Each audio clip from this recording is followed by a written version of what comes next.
जागविती काय द्यावी त्यासी अविभूतराई काय द्यावी त्यासी अविभूतराई काय सांगू आता संताचे उपकार काय सांगू आता संताचे उपकार काय सांगू आता संतांचे उपकार काय सांगू आता संतांचे उपकार मज निरंतर जागविती मज निरंतर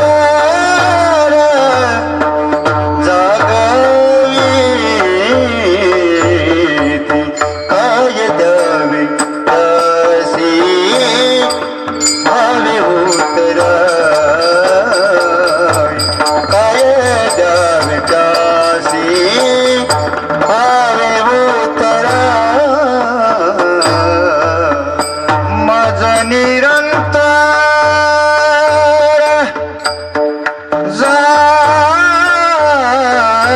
जागविती मज निरंतर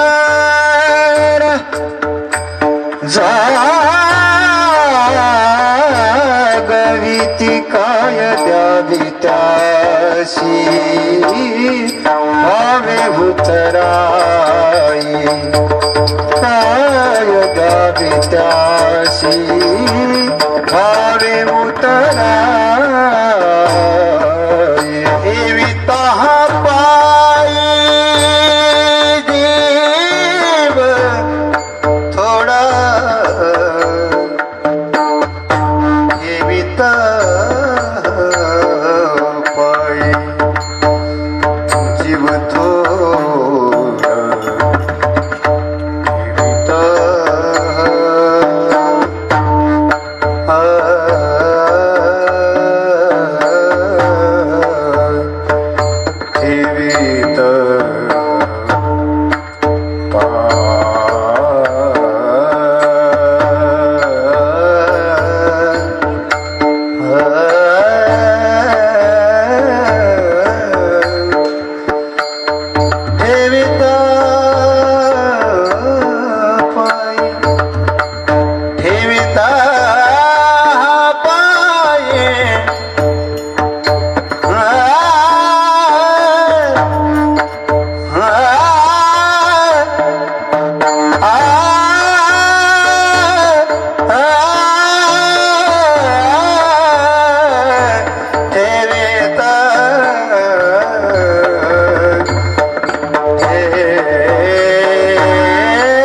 पाय जीव थोडा हेविता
सांगू आता संतांचे उपकार, काय सांगू आता संतांचे उपकार, मज निरंतर जागविती, काय देऊ त्याशी व्हावे उतराई, काय देऊ त्याशी व्हावे उतराई, ठेविता पायी जीव थोडा, सहज बोलणे हित उपदेश, सहज बोलणे हित उपदेश करुणी सायास शिकविती, काय देऊ त्या सेवावे उतराई, ठेविता पायी जीव थोडा, तुका म्हणे वत्स धेनुवेचे चित्ती, तुका म्हणे वत्स धेनुवेचे चित्ती, तैसे मज येती सांभाळीत, काय देऊ त्या शिवावे उतराई, ठेविता पायी जीव थोडा, पांडुरंगा करू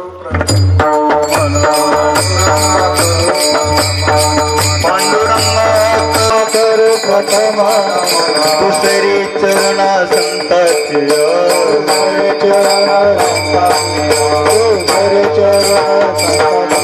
त्यांच्या कृपादाने कथेता विस्तार, कृपादाने कथेता विस्तार, कृपादाने कथेता विस्तार, कथेता विस्तार, सद्गुरु दास तुका, सद्गुरु दास तुका, सद्गुरु दास तुका, ओम नमो ज्ञानेश्वर, ओम नमो ज्ञानेश्वरा, ओम नमो ज्ञानेश्वरा,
संतांचे उपकार मज निरंतर जागविती, काय देऊ त्याशी व्हावे उतराई, ठेविता पायी जीव थोडा.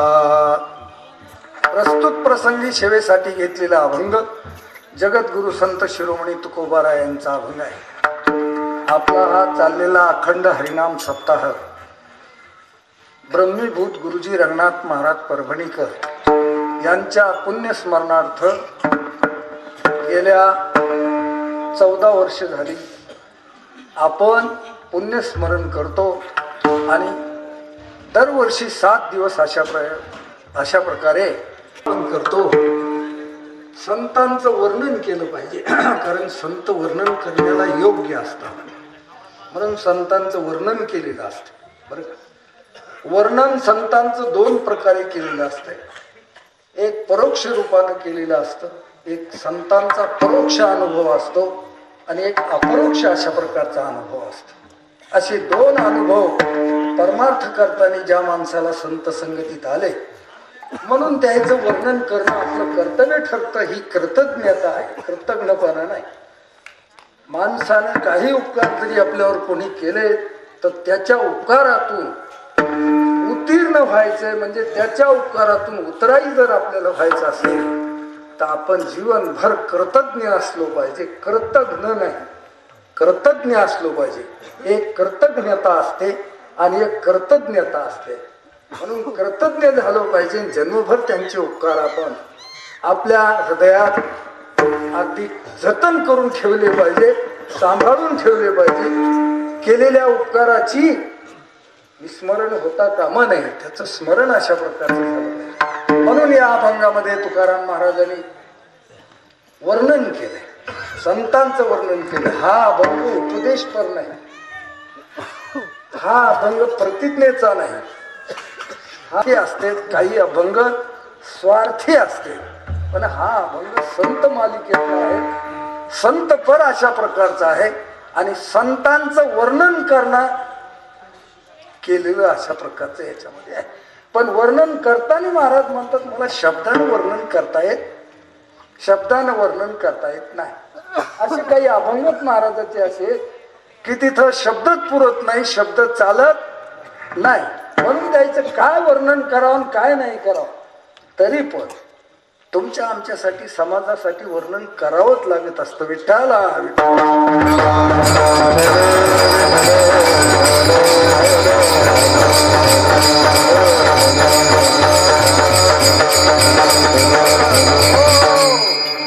जसं महाराजांनी अनेक अभंगात सांगितलं त्याच्यात काही अभंगात सांगितलं त्यांचा महिमा काय वर्णन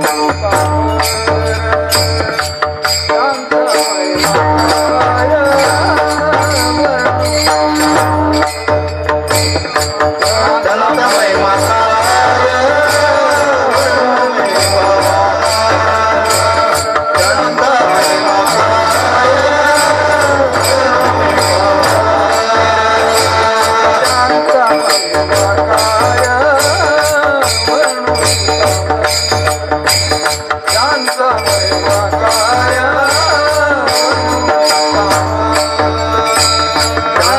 महिमा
येण्याजोगा नाही. त्यांचा महिमा असा आहे की आपल्याला शब्दानं सांगता येण्यासारखे नाही. बऱ्याच गोष्टी शब्द वाचून सांगावं लागत असतात, तिथे शब्द अपुरे अशा प्रकारचे पडत असतात. असं महाराज सांगायले, काय सांगू आता, काय सांगावं म्हणले आता. पहा, आजचा धन्य दिवस आहे. दर्शन झालं संतांचं, संतांचं दर्शन झाल्यामुळं पाप गेलं, ताप गेलं, दैन्य गेलं. बरं का, त्यांच्या दर्शनानं बरं का, ऐसा ज्याचा अनुभव विश्वदेव सत्यत्वे देव तयाजवळी असेल पाप नाशे, त्यांच्या दर्शनानं माझं पाप गेलं. अनंत जन्मीचं जे पाप होतं त्यांच्या दर्शनाने निघून गेलं. म्हणून काय वर्णन करू, मला वर्णन करता येण्यासारखी गोष्ट नाहीच. बरं का, उपकार केले त्यांनी, उपकार. आणि असे उपकार केले जे केलेले उपकार आहेत ते न सरणारे. सरे ऐसे जाचे दान,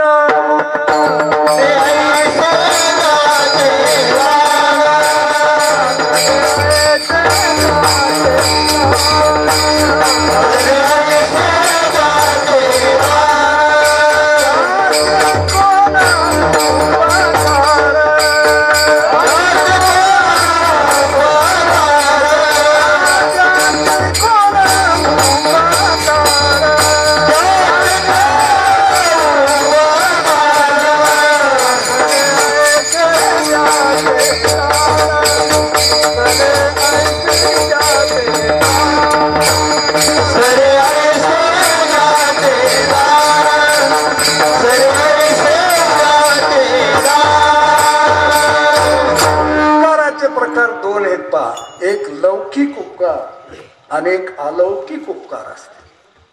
असे प्रकार दोन आहेत. व्यवहारामध्ये जे काही देणं घेणं होत असतं, एकमेकाला मदत करणं होत असते. एखाद्या भुकेलेल्याला अन्न देणं उपकारच आहे. त्याला भूक लागली होती आणि त्याला अन्न दिलं, हाही काय उपकारच. एक माणूस बुडायला लागला पोहणं नसल्यामुळं, अचानक पाण्यात पडला, पुरात सापडला, त्याला काढलं, वर काढलं, वाचवलं त्याला, आधी काय उपकार. एखाद्या माणसाचं लग्न होत नाही, पैशानं अडकला येतो, अडचणीत आला, त्याजवळ काही खर्च करायला द्यायला घ्यायला काही नाही, त्याला जर आपण पैसे दिले, दवे दिले, तरी हा काय झाला. पण हे लौकिक उपकार आहे. कोणते उपकार? हे संपून जाणारे उपकार अशा प्रकारचे. आणि याच्या परतफेडीची इच्छा करीत असतो माणूस. म्हणून हे अलौकिक उपकार नाही. कोणते उपकार नाही?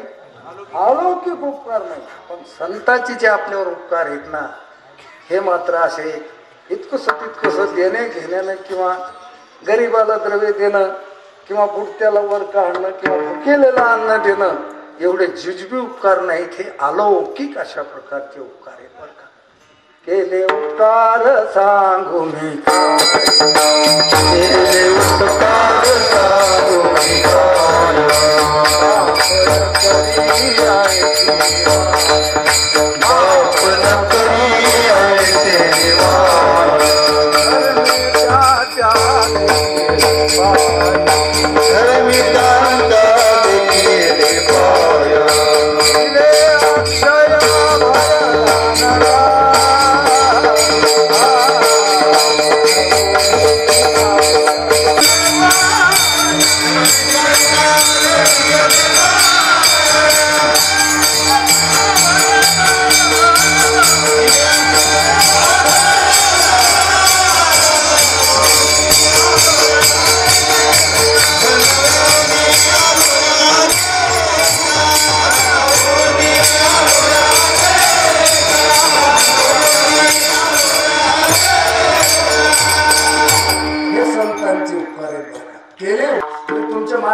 केलेले उपकार सरून जाते. बापानं बंगला बांधून गेला, बंगला पडून जाणार. बंगला जरी जागेवर राहिला आपलं मुलं त्याच्यातून निघणार आहे. म्हणून त्याचे काही उपकार नसते. दोन गोष्टी नक्की घडत असते. एक तर बंगला पडून तुमच्या डोळ्यात देखत धडधड, त्याची क्षमता संपली की तो पडून जाईल नसता जरी जशाल तसा पक्का जरी राहिला तो असा सुमित काँक्रीटचा तरी आपलं मुलं त्याच्यातून बाहेर काढावं म्हणून शर्त आहे का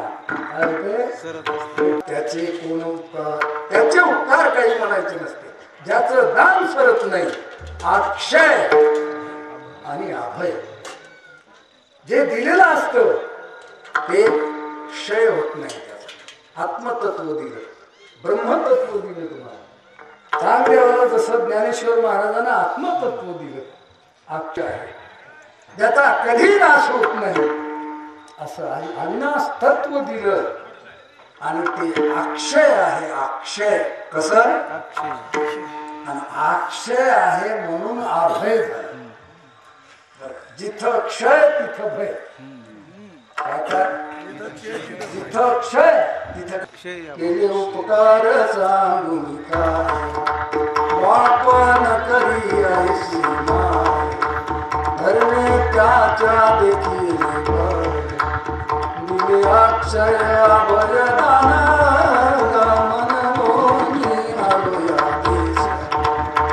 अक्षय आणि अभय दान मला दिलं ते कधी न संपणार अशा प्रकारचं आहे म्हणून त्यांची काय उपकार आईबाप करू शकत नाही कोणीही जगातला असे उपकार करू शकत नाही बरं का म्हणून काय वर्णन करावं त्या संतांचं काय सांगू आता महाराज डोकं खाऊन म्हणा काय सांगावं आता मला काही सांगता येण्यासारखं नाही उपकार उपकार हा शब्द त्याचा अर्थ सांगतो उप म्हणजे जवळ आणि कार म्हणजे करणे कृती कृती म्हणजे करणे उपकृती किंवा उपकार कार म्हणणं म्हणजे करणं आणि उप म्हणजे जवळ संत साधकाला जवळ करीत असते हे करणे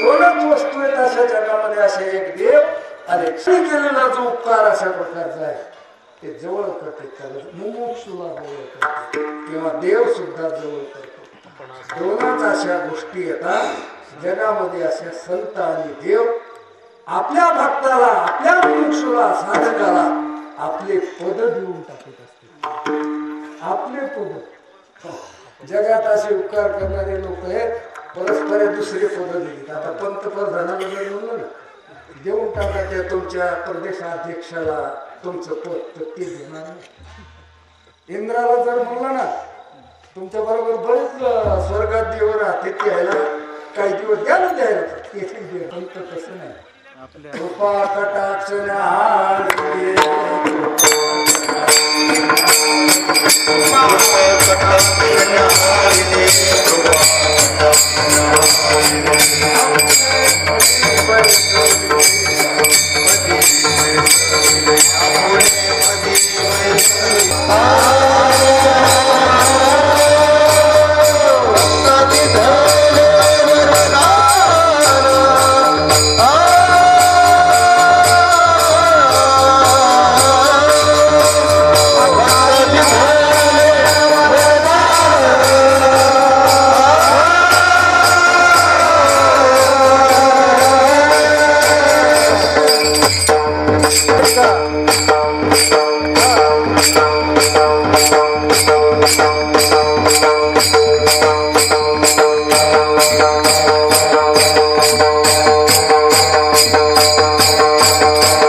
कटाक्षानं कृपा केली आपल्या साधकावर आणि न्याहाळलं असं सहज पाहणं वेगळं आणि न्याहाळून पाहणं वेगळं आपला समजून ज्याला आपण न्याहाळीत असतो महाराज आपला भक्त समजून आपला मुमुक्षु समजून साधक समजून ज्याला न्याहाळीत असते त्याला आपल्या पदावर बसत असते आपण सारखे हा वेगळं नाही ज्या ब्रह्मपदावर ते गेलेले आहेत त्याच पदावर आपल्या मुमुक्षुला साधकाला नेत असतात असं त्यांचा मोठ कृपा कटाक्ष न्याहाळिले आपुले पदी बैसविले बाप रुक्मा देवर विठ्ठले भक्ता दिदले वरदान असं दान संतांनी दिलेलं असल्यामुळे त्यांचे उपकार आपल्याला विसरता येत नाही.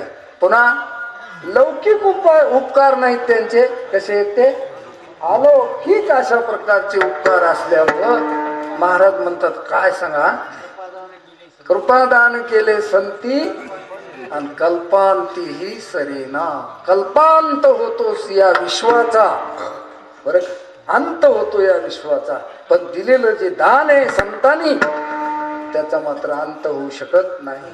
असं महान अशा संताकडून आपल्याला मिळत असतं. जे देणं संताकडून मिळालं ना त्याचं वर्णनही आपल्याला करता येणार नाही. म्हणून काय सांगू आता, संताचे या अभंगात 2 गोष्टी महत्वाच्या आहेत आणि 3 गोष्टी लक्षात घेण्यासारख्या आहेत.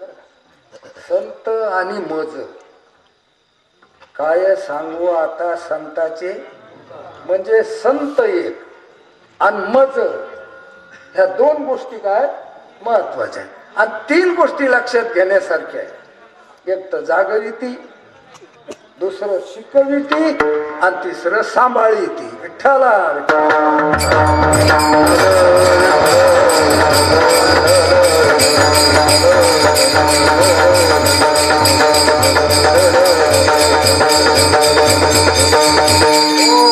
मग आता पहिला प्रश्न आला आपल्या पुढे की जे संत आपल्याला असं एवढं मोठं अविनाशी असं तत्व देतात किंवा दान देतात, कृपादान करतात आणि आपल्या पदावर बसवितात, पण ते संत कोण आहेत संत, कुठे आहेत संत, काय त्या संतांचा परिचय, कसा आम्ही त्या संतांकडे जाऊ, काय लक्षण आहे त्यांचं, अशा प्रकारचा प्रश्न पुढे येतो. म्हणून आजकाल तर संत संत म्हणून बरेच लोक असे संत पदवी प्राप्त करून घेतली, तिकडून डिग्र्या मिळाल्या, 1008 झाले, कोणी जगद्गुरु झाले, कोणी कोणती गुरु झाले, कोणी कोणती गुरु झाले. आता आधी कोणाला म्हणायचं संत, काय त्यांचं लक्षण अशा प्रकारचं बरं का. चंद्रामृत सुखे शेववे, चंद्रामृत सुखे शेववेला,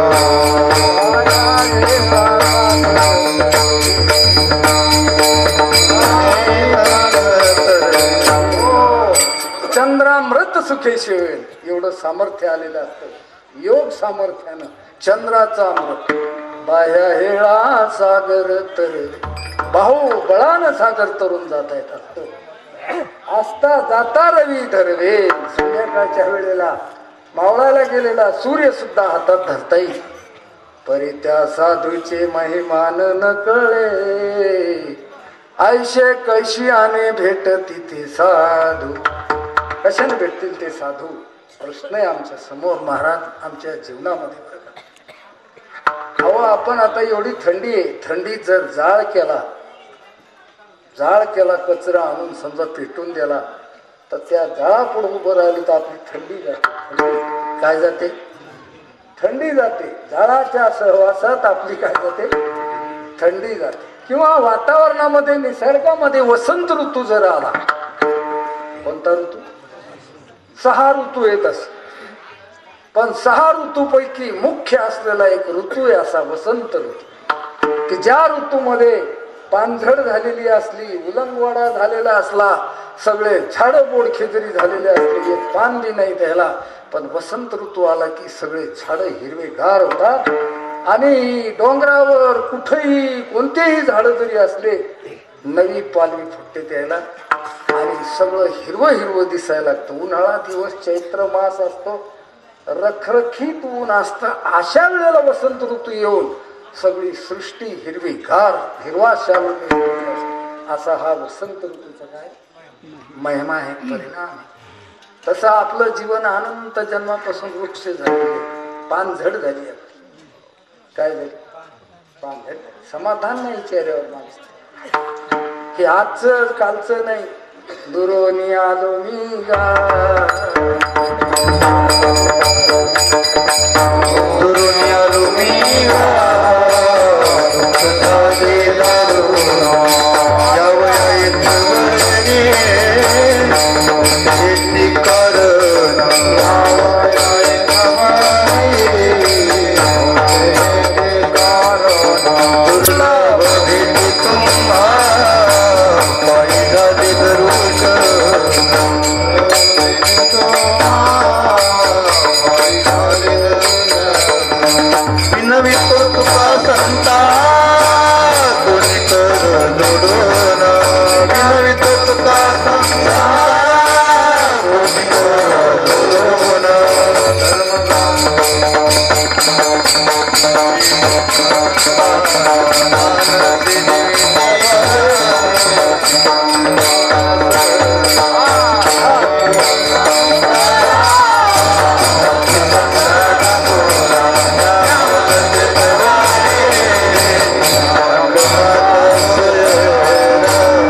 प्रवास झाला.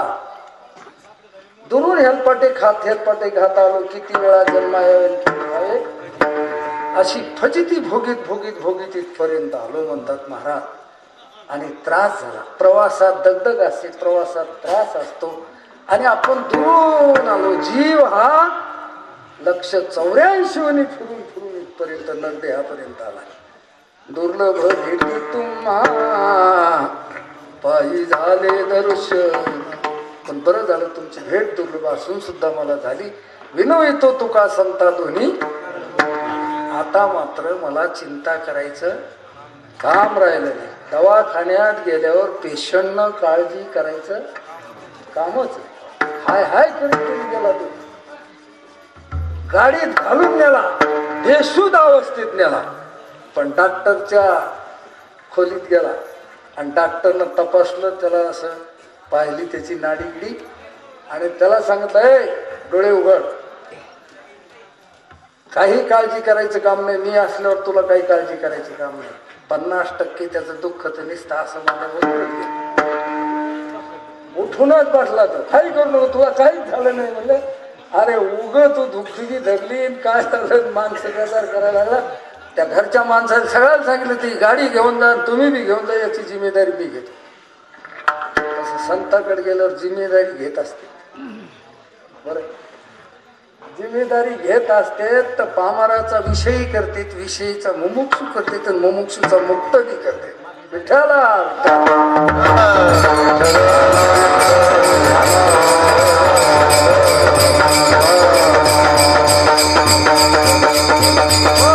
सगळेच लोक काही एका अधिकाराचे नसतात ना. हा, मागे झाले ते पाहू नका, पुढे जामीन आहे. तो एक माणूस म्हणू लागला, महाराज मी पाप केलं. हो दे ते पापा गिपाचं काही काळजी करू नको, तू घाबरायचं काही काम नाही. इथं आला तू बस, आता तुला काळजी करायचं कामच नाही. आमच्या आखाड्यात एकदा आला की तिकून आला, जीव होऊन निघून गेला ब्रह्म हो. काय होऊन गेला? तो आखाडा असा भरलेला आहे. आता ज्याला ज्याला यायचं ते या, आणि ज्याला जायचं असेल ते जा. कशा या रे लहान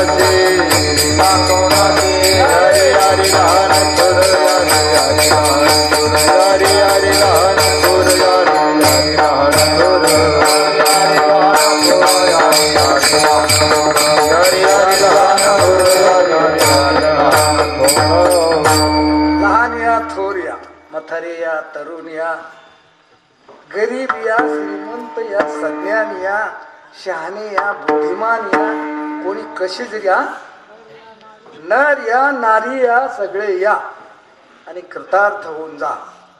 अशी ही साधू संतांची दुकाने एका जनार्दनी मांडिले. देतो मोलावी सर्व वस्तू, म्हणजे भक्ती देतो, कर्म देतो, उपासना देतो, वैराग्य देतो, ज्ञान बी देतो. जे जया पाहिजे ते, जे जया पाहिजे ते आहे रे. म्हणून संकोच करायचे काही काम नाही. संताकडे जर आपण आलो तर योग्य ठिकाणी आलो असं समजा. लग्नाला गेलो तर योग्य ठिकाण नाही. अलग अलग लग्नाला गेलो योग्य ठिकाणी गेलो नाही. हा, तिथं सगळे बाव चाळलेले लोक.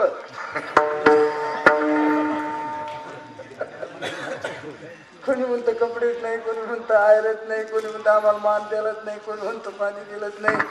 आणि तिथं महाराज गेला. काय महाराजाची सोय लागेल, काय मुमुक्षीची सोय लागेल तिथं तिथं जाण्यानं आपल्याला काही गुण येत नाही आणि आपलं भलं होत नाही. फक्त संतांच्या संगतीत या. संतांच्या संगतीत आलं की आपलं गुण आलाच पाहिजे. अनंत जन्मीचे विसरलो आजकालचं अनंत जन्मीचं दुःख अशा प्रकारचं विसरून जातं. माणसाला दुःखाची निवृत्ती परमानंदाची काय होते, असा मोक्ष संतांच्या संगतीमध्ये प्राप्त होतो. म्हणून त्यांनी केलेले जे उपकार आहेत आपल्यावर, महाराज म्हणतात ते शब्दानं न सांगता येण्यासारखे. म्हणून मी काय सांगू आता, बोला ना. सांगू आता संतांचे उपकार, काय सांगू आता संतांचे उपकार, काय सांगू आता संतांचे उपकार,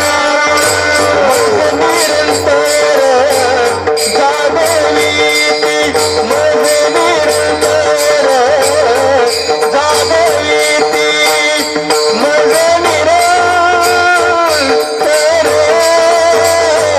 जागवी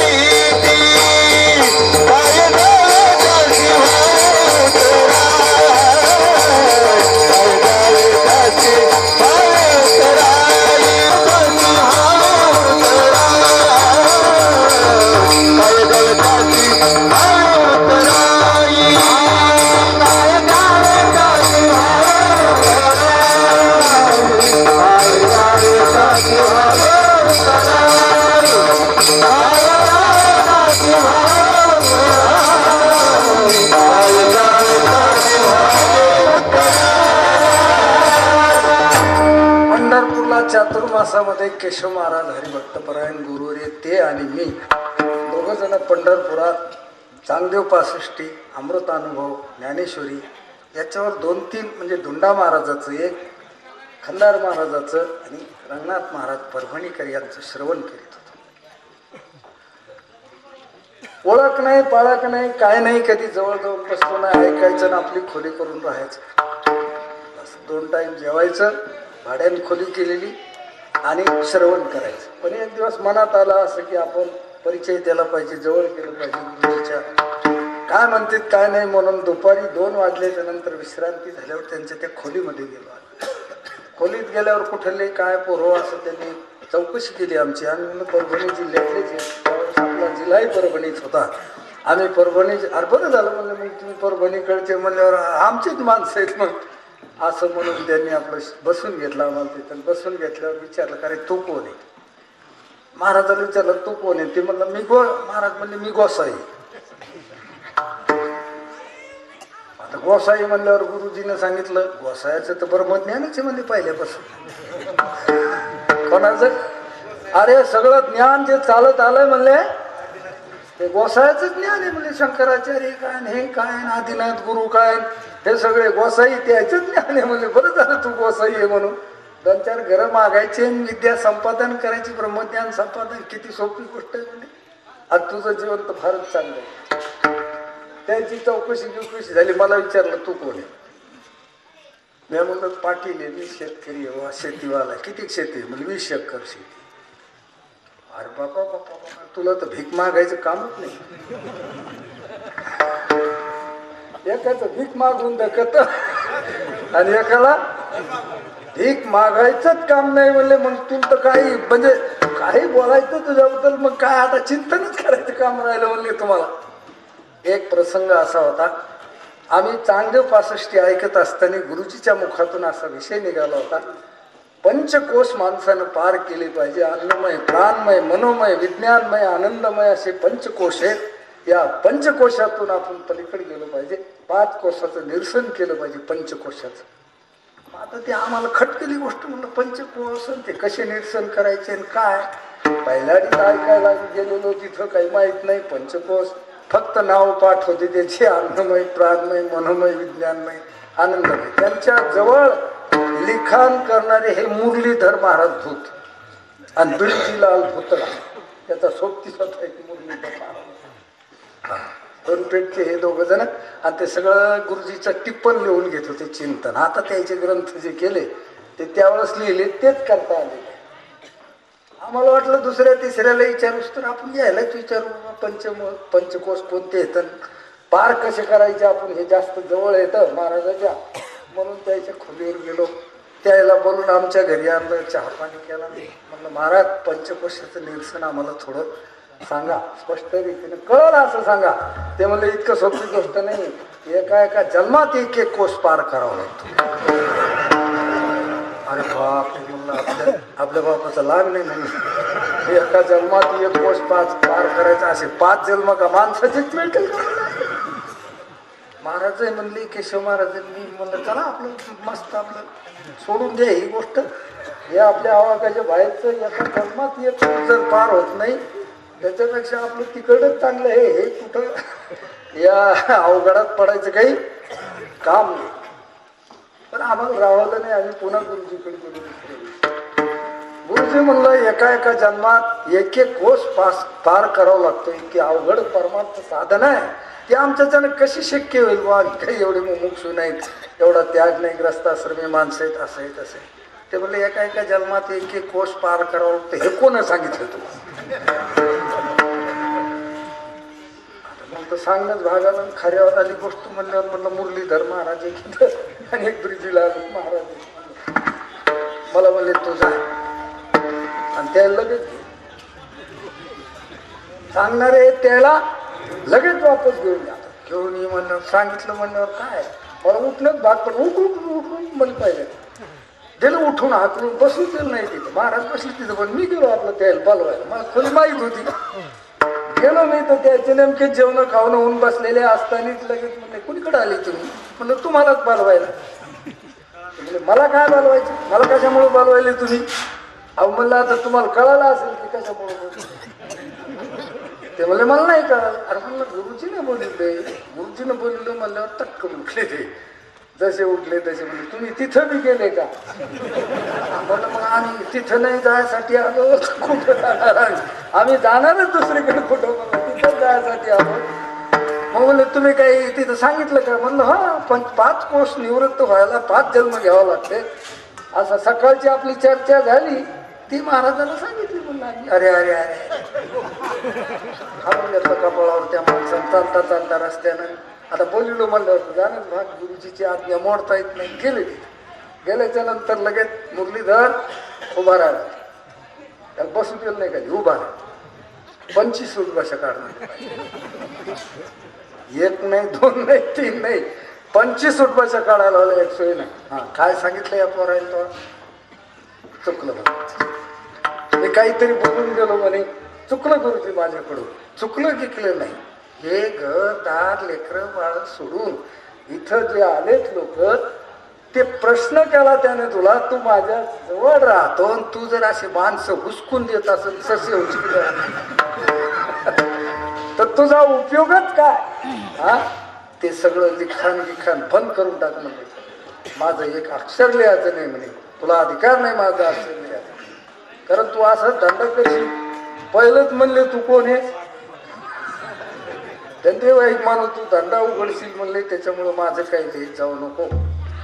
बरं लांब बसून ऐकायचं ऐक, पण लिखाण काही करू नको, मला डबा लागेल त्याचा. म्हणून तो म्हणला महाराज कान धरून गुन्हा झाला म्हणे. तसं काही होणार नाही, आता मी काही तसं सांगणार नाही. सहज हे माझ्या ओळखीचे आहेत, आम्ही फिरायला जात असतो म्हणे संग, मग आपल्या जिल्ह्यातले म्हणून आपला हसता म्हणून गेलो म्हणे. अरे म्हणे पण याच्यावर परिणाम झाला नाही. हे जर समजा थैल्या गेल्या पुरुष लावून जर निघून गेले घराकडे, समजा होत नाही आपल्याकडून म्हणल्यावर घराकडे जाणार आणि काय करणार? मोक्षापासून दूर नेऊन घालायची का तुला? असं म्हणून त्यांनी त्यांच्यावर राग व्यक्त केला गुरुजीनं, आणि आम्हाला परत जवळ घेऊन सांगण्याचा प्रयत्न केला. म्हणजे कृतार्थ कशानं होईल माणूस हे सांगण्याचं ज्ञान रंगनाथ गुरुजीनं अशा प्रकारचं पंढरपुरात केलं, परभणीत केलं. आपल्या भागात परतूरला सप्त्याला येत होते, आणखीन उटवदला आले, इकडे केंद्रीला आले, आपल्या परिसरात सुद्धा आले. त्यांच्या गुरुची पुण्यतिथी करीत असताना 21 दिवसाची पुण्यतिथी करीत होती ती परभणीला. दादा महाराज साखरेची पुण्यतिथी, अक्षय तृतीयेला सप्ताह सुरू व्हायचा, तर तो 3 हप्ते चालायचा सप्ताह. त्या सप्ताहामध्ये 3 वर्ष बापूराव महाराज, मी, केशव महाराज आणि दोघं घई विचारसागराचं चिंतन तिथं श्रवण केलं. म्हणून मला काय सांगायचं त्याच्यातून केले उपकार काय सांगू आता. मज निरंतर जाग करतात संत, जाग करतात बरं का. माणसाला व्यावहारिक निद्रेतून जाग करणं पाप. कशातून? हा, फक्त दोनच गोष्टीच्या वेळेस जाग करावं माणसाला. एक तर कीर्तनात झोपू देऊ नये. कुठं? कीर्तनात झोपू देऊ नाही. हा, त्याचं पाप नाही काही. आणि एक तर भूक लागल्यावर निजू देऊ नये त्याला. कवा? उपाशी पोटी निजू देऊ नये त्याला. त्याला जागच केलं पाहिजे, त्याला जेवू घातलं पाहिजे. म्हणून एक तर भूक लागल्यावर जाग करावं व्यवहारामध्ये. आणि एक तर कीर्तनात बसलेल्या माणसाला झोप येत असत तर त्याला धक्का देऊन काय केलं पाहिजे? जाग केलं पाहिजे. बाकी त्याला झोपूच दिलं पाहिजे. कोणाला? व्यवहारातल्या माणसाला जागी करणं म्हणजे टेन्शन वाढून घेणे, ते ताण येते. त्याच्या डोक्याला ताण असतो. तो झोपला तरच आरामात राहील. 4-4 घंटे पण झोपा नाहीत लोकांना. म्हणून ते झोपू दिले पाहिजे, असे खुशाल झोपू दिले पाहिजे. पण कीर्तनात का? कीर्तनात नाही. भूक लागल्यावर का? तिथं तो जाग केलंच पाहिजे त्याला. आता आपल्या ठिकाणी जे काही अंतकरणात 3 गुण आहेत. सत्वगुण आहे. सत्वगुणात ज्ञान होत असत. रजोगुण आहे, त्याच्यात व्यवहार होत असतो, क्रिया होत असते.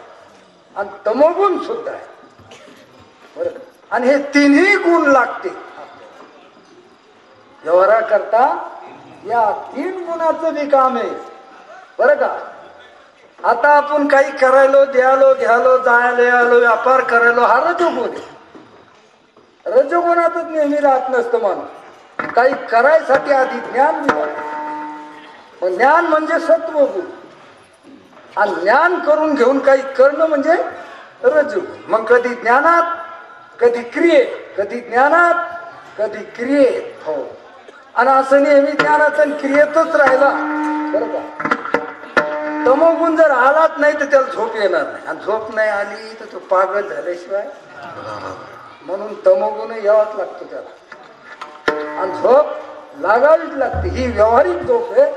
म्हणून इथं झोपलेले बरे. इथं व्यवहारामध्ये झोपलेले, पण परमार्थात मात्र झोपलेले बरे नाही, जागे झाले पाहिजे. इथं परमार्थात काय करायचं? जाग करायचं. आणि संत हेच काम करते. जगजोगी जगजोगी बोलते, जगजोगी जगजोगी जगजोगी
जगजोगी असलेले संत तुकाराम महाराज जाग करायला लोक बरं.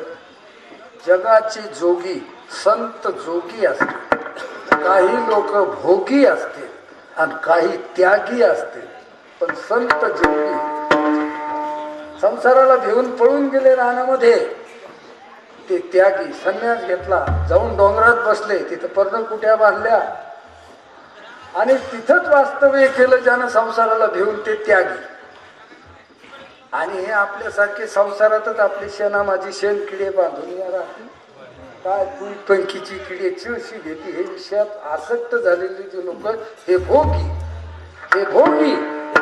आणि याला भिवून पळून गेले ते संत. भोगी बी नाही, त्यागी बी नाही, जोगी. असे जगाचे जोगी असलेले तुकाराम महाराज आपल्याला जागे करण्याचा प्रयत्न करतात. आता आपण सगळे म्हणू महाराजांनी जागेच हे तर, आणि तुम्ही पुन्हा कोणता काढा धंदा आहे जाग करायचा. आम्ही तर काय नाही, वाटत तुम्हाला जागे येत काय, हा बाहेर जागे अनाथ निजले कैसे घरात घरकुल केले, ना अंधार ना उजाड.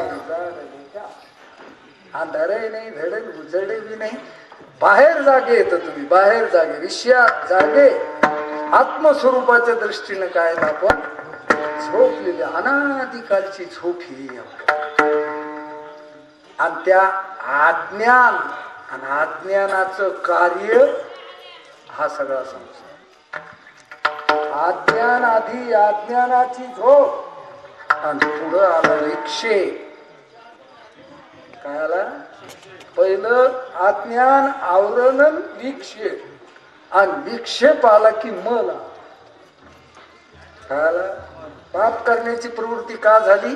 विक्षेप म्हणून. विक्षेप म्हणून चित्त चंचल झालं, बसू देईना, शांत नाही, समाधान नाही. झाले समाधान, असं कुठे समाधान झालं का? समाधानाचं आपलं भेटत नाही, समाधानाची आपली भेटच नाही. लय नाही झालं तर पोरग ठेवलं तर त्या पोरग झालं तर त्याचं नाव समाधान. समाधानाची आपली यत्किंचित अशी दर्शन बी नाही, भेट बी नाही. विक्षेप काय? विक्षिप्त अंतकरणाचे माणसं पाप करीत असतात. पाप कोणा कुणबी होत नाही.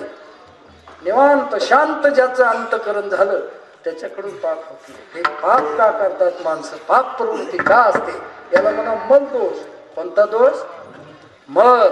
मल म्हणजे पापाकडे प्रवृत्ती. पाप करू नये ते करणं, खाऊ नये ते खाणं, पिऊ नये ते पिणं, वाटल ते त्रास देणं, दुसऱ्याला पीडा देणं, हे काय पाप. परपीडा हे पाप. हा मल दोष अशा प्रकारचा. पुण्य परोपकार आणि पाप ते तुकाराम महाराजाचा हिशोब आहे. कशाला म्हणा पाप? परपीडा हे काय पाप. मग परपीडा देण्याला का त्रास? माणसं का प्रवृत्त होतात? दुसऱ्याला का त्रास देतात आणि एवढं पाप का करतात? खरं पाप कुठून सुरू झालं? अरे देहाला मी म्हणणं हेच पाप. कोणाला? देहात्मबुद्धीजम पापम न तद्गोपद कोटी. कोटी गायी मारून झालेल्या पापापेक्षा जास्त पाप कोणतं आहे? या देहाला मी म्हणणं. खोटं बोलायला तुम्ही द्याल मी म्हणून का खरं बोलाय? खोटं बोलणं पाप आहे ना. देहाला मी म्हणणं जीवानं खरं बोलणं आहे का खोटं बोलणं? मग खोटं बोलणं म्हणजेच काय? ना नर्तम पातकम परम असं एक वाक्य. जे अंधरत बोलतो, खोटं बोलतो, तोच कोण आहे? आता जीव देहाला जर मी म्हणू लागला, न दिसणारा जाणणारा जीव, दिसणाऱ्या न जाणणाऱ्या न असलेल्या देहाला जर मी म्हणू लागला तर खरं बोलणार खोटं. खोटं बोलणं काय? पाप अशा प्रकारचे. परपीडा देणं हे सुद्धा काय? मी देही म्हणता ब्रह्महत्या. मी देही म्हणा म्हणा म्हणले की ब्रह्महत्या. येऊन या पाठी पाठ थापट देते.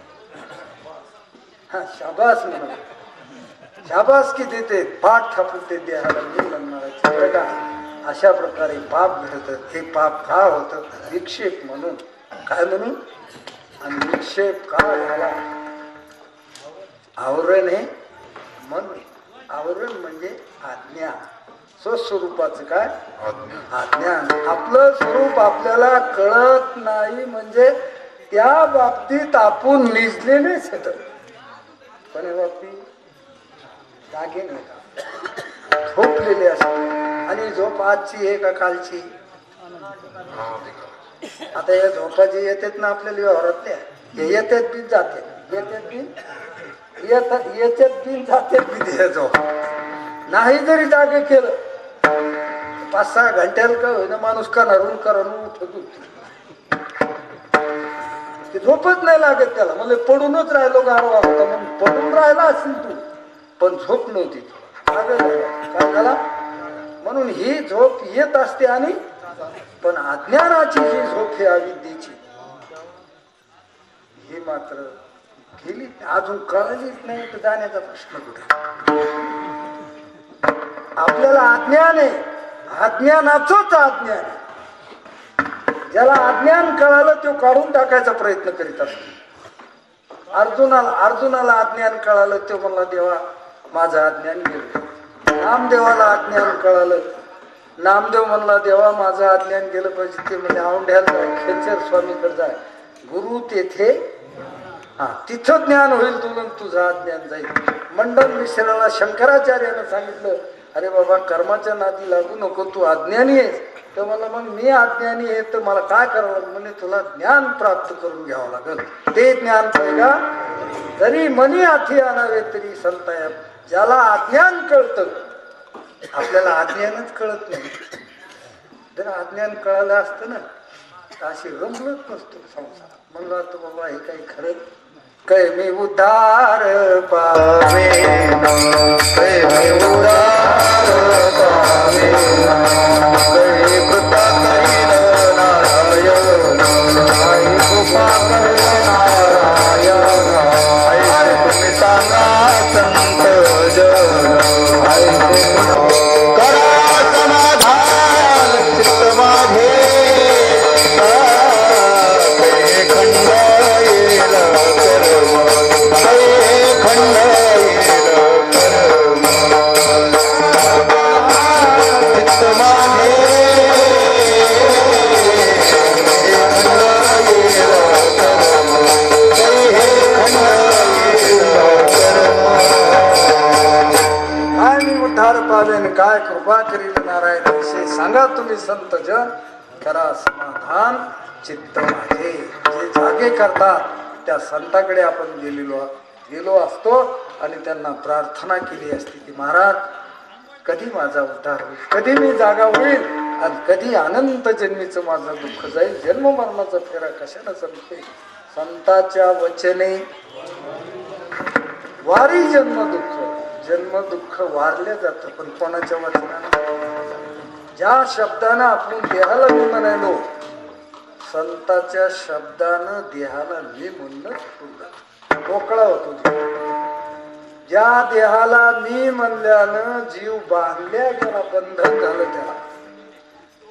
शब्दच हे नाही कोणता?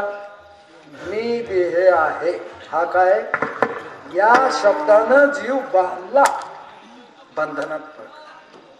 आणि संतानं सांगितलेल्या शब्दानं जीव मुक्त झाला. तू देह नाही, तू ब्रह्मा आहेस, परमात्मा आहे. तुका म्हणे हातो सोये मूर्खने वर्म संतचे, जीव अवघे देव देवची बरे तुका म्हणे.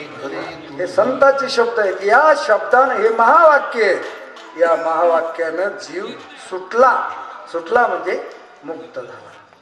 अशा प्रकारे संत आपल्याला जागा करण्याचा प्रयत्न करीत असतात. ही झोप बऱ्याच दिवसाची. आता ही झोप जर जायची असेल आपल्याला तर संताच्या संगतीत मन बी जातो. लक्षात, मन जाण्याकरता बाहेर राहून उपाय करून काही जमत नसतं. संताच्या संगतीत यावं लागतं. मन बी जातो, विक्षेप बी जातो आणि आवरण बी जातो. ज्याला ज्ञान झालं आत्मस्वरूपाचं त्याचं आवरण गेलं. ज्याचं आवरण गेलं त्याचा विक्षेप गेला. काय गेला? विक्षेप गेला. ज्याचा विक्षेप गेला, चित्त चंचलच राहिलं नाही, त्याला पाप प्रवृत्ती बी राहू शकत नाही. अज्ञान गेल्यानं हे काम होतं. ही अनादिकालची झोप जी आहे आपली, ही जेव्हा अज्ञानाची झोप संपून टाकतात संत आणि त्याला जाग करतात. म्हणून जाग करण्याकरता म्हणून महाराजांनी सांगितलं काय सांगू आता संतांचे उपकार मज निरंतर जाग करतात. माझा मन गेला, माझा विक्षेप गेला, माझं आवरण गेलं, माझी अविद्या निद्रा गेली पळून तत्क्षणी जागिनला एक महावाक्य कानावर पडलं. काय तुका म्हणे कानी ऐकिली मा तोची झाला घात जीवपणा. जीवपणा नष्ट झाला आणि ब्रह्मस्वरूप माझं आहे असं माझ्या लक्षात आलं.